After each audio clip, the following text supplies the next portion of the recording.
Hi guys, it's day 27 of 100 days of 1% better. So I'm actually filming day 27 and day 28 together just because I kind of got some really horrible news, like it's extremely personal, and I just was not in a mental space to be making videos or like making the recaps as what I like.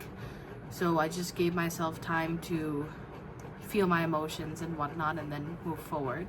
So let's get into day 27. So we only drank one of these one of these gonna drink one of these today because I've just been at home and super lazy again. I was just at home. I did have green tea, myself a green tea, and just drinking that. I did take my vitamins and I did spend time with prayer and God. Prayed the rosary and read the Bible, and now I'm going to put the notes for today. So I did journal, as I always do, and what I learned is that in Sirach 8:10-19 is that choose your companions wisely, and it talks about to surround yourself with wise and discerning individuals, and to evaluate your friendships and associations and be with people who contribute positively towards your life. Engage in meaningful conversations, and to avoid foolish discussions and focus on conversations that build wisdom and underscore living a life that is good, and to strive to have people in your life that don't cause you strife or confusion. Practice the discernment in speech, meaning to listen more than you speak and to be mindful and conscious about what you say to others and also to yourself. And stay true to your principles, meaning that stand firm in your convictions, your values, avoiding temptations or sin, and to be surrounded by goodness so that you're not easily swayed by flattery or insecurity or someone's negativity.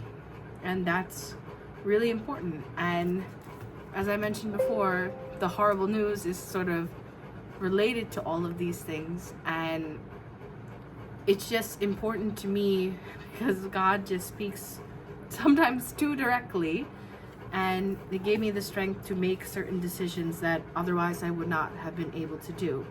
Because one thing that I can tell anybody is that who you choose to put into your life and who remains in your life is a testament to your character.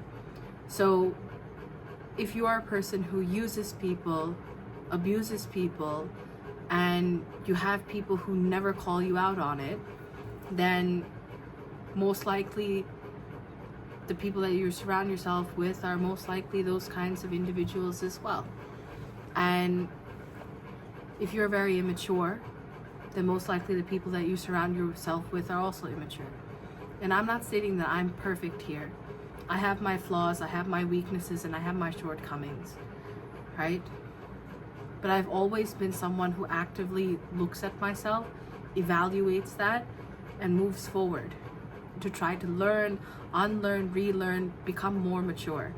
And I haven't been perfect in that either. There are times where it has taken me longer to learn something, times when I've been very immature.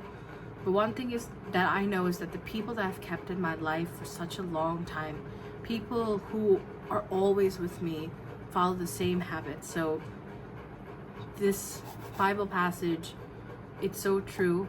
And whether you believe in God or not, one thing is for certain: look at your friendships, look at the people that you keep in your life, look at your relationships, and see who adds positive value to your life. And a good friend is someone who will call you out on your weaknesses and your shortcomings in an obviously nice manner and wants to see you grow.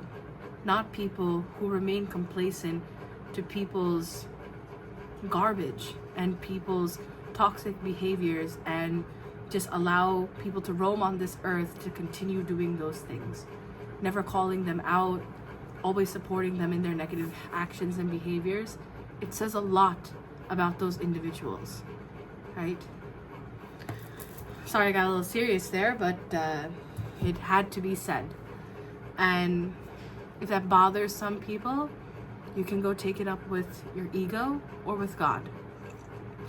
And I did not exercise or go to the gym, and I kind of realized I've just been super lazy in that, and even I haven't read this book in too long, and I want to be able to challenge myself to at least be more active this week and to really work on maintaining my physical activity so that I can do more and be more healthy, right? Of course I did self-care. Even in the deepest trenches of emotional weakness and heartbreak and hurt, I'm still taking care of myself. Obviously my dark eye circles are there because I've been like emotional and crying, and I say this, I will never cry on camera because I find it very cringe. No hate to people who do that, but I'm one to process my emotions with my therapist, with myself, and with God, and move forward no matter what life presents me. And out of 10,000 steps, we've only hit around like 3,000 some odd steps today and burned around 200 plus calories, again because I just haven't been walking a lot and I'm just dealing with a lot at the current moment. And of course I meditate either before I go to sleep or in the morning. I'll do it before I go to sleep. So let's look at everything from a percentage value. Out of a total whole percentage, I did 60%, which means out of 8 habits I did 5. And in terms of my 1% better, I know that the podcast and website will come along. It's just that there are moments, and that's the whole point of this channel. I'm not perfect in the way that I film, that I video. There's so much that I can improve, the audio, the video quality, and things like that. But I want to show you guys that even with an iPhone, a simple light from like you can order, that it shouldn't stop you from pursuing your dreams. And I got some good feedback from a couple of my friends, and hopefully in the month of November I'll be able to implement those changes. And always be open to feedback, always be open to doing things differently so that you can produce a better outcome. And having that humility in everything you do will ensure that you grow and learn, and that's what's really important. And yeah, that's pretty much it for today. So as I always say in every video, the world is a better place because of you. Make sure that you live up to it, and I'll see you next time. Bye bye. My daily activity is to stare down my human and assert my dominance. Peace and love, Chi Chi.